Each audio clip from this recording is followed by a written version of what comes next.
اها اسجبيت ما او كرسي ولا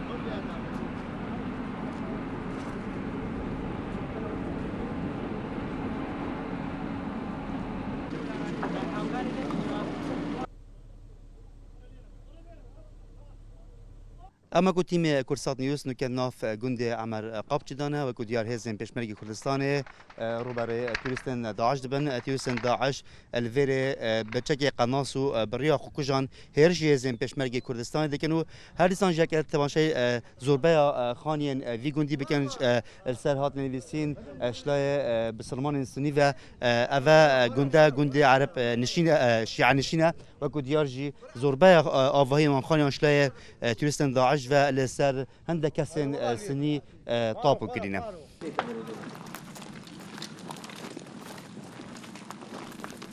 تاقرا عد ورا تاقرا عد ورا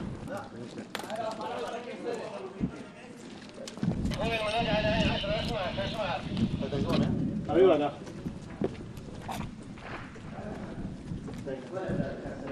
پلانەکان بە پێی پلان ڕۆشتنە تا ئێستا سەداسەد سەرکەوتوو بووە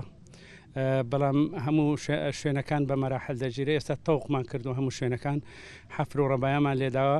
ئێستا خەریکی پاکردنەوەی دیاهاتەکانین تیمەکانی هەندەسە و دروع و ئەوانە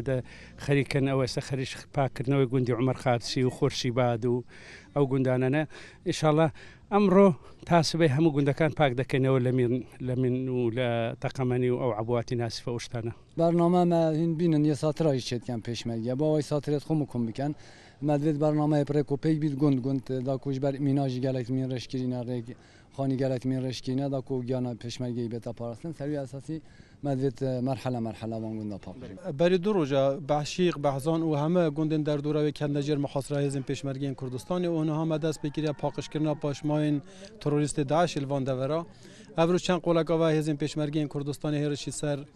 گوند عمر قامچی کردن هاتان ها 8 جنازه تروریست داعش البردست منه چند کسک جیمان هاتنا محاصره کردن دمکی گلکی کیم د اوجی ورنش ناو برن و اف گونده به تمامیش پاشماین تروریست داعش دبیت پاکش کردن بالتاكيد كنت عمر قامچی لازمني او بلان گیشگیریه که لسر محوری باشیک پلان بدرجاوا که خلاص ابد دست بيكاتا اسقاف خويل تقريبا 8 گوندو ناحي باشيقه وبحزين اقريت اخوي او كيساي بينن بياج مقدر تكدو با تخطي كدي او منطقانا خويل انسان بدو قرتوا موضوع دفاعي باشي دروس كردوا لروي عسكريه وكو سربازي او ناوچانه هیچ اهمیتی کی نماونه بو داعش چکه لهر چه لا توق دراوا بيغمان ان شاء الله لچان روز داهتوا همون او چانه نک لتروریستان بگل لا همو ابو تقین مکان پاک کین ان شاء الله زي دسخوشيه براسي حق دسخوشي لا هزي بيجمرقا فوزي يك لواي دوب كاين براسي زي دسيان ديار بو هر لواي حفتو او هزاني كلقل من لا هلا سرتاي بروسكوا لواي صوت دوازي هزا كان حفتا براسي دور تاثيري كاريجر انا بو هبوا بيجمرقا كان هميان بحماسته وبجداري او شريان كردوا وعمادن لهر شوي نشتريش كداعش هبه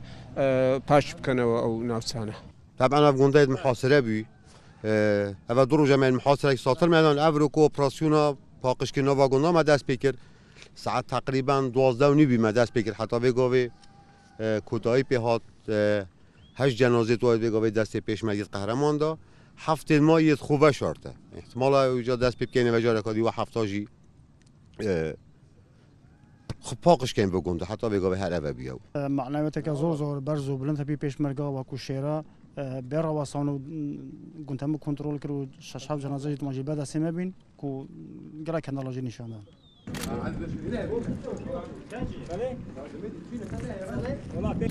اوش حلمي من او جماعه ايرانيه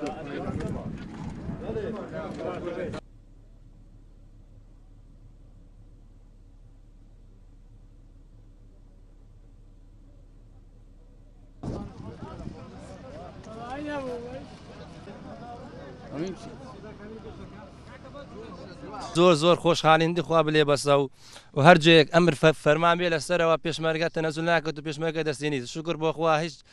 پێشمەرگە شەید نەبیەوە بە سندێک بریندارمان نەبیە. ئێستا ماڵا گوندی ئەمەر قامچینە ڕاستی هیچ بەرگریەکیان نەکرد سار 5 نەفرێکی وابزان 5 جەنازەی داعشیا بەجێمایە تەنها یەک بریندارمان هەبووە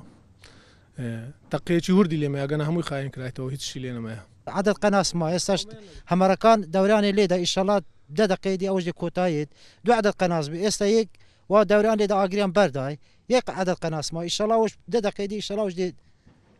کۆنترۆلکە ئیشەڵا بس يا جدعان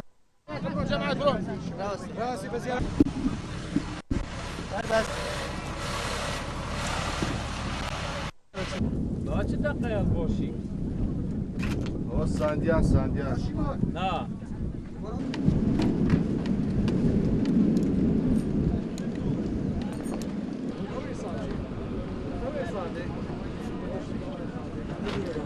هێزن پێشمەرگەیەن کوردستانی شیام سەرکەفتیانە کۆنتڕۆلێر سەر گوندێ ئەمەرقامچی بکەن و ئەف گوندە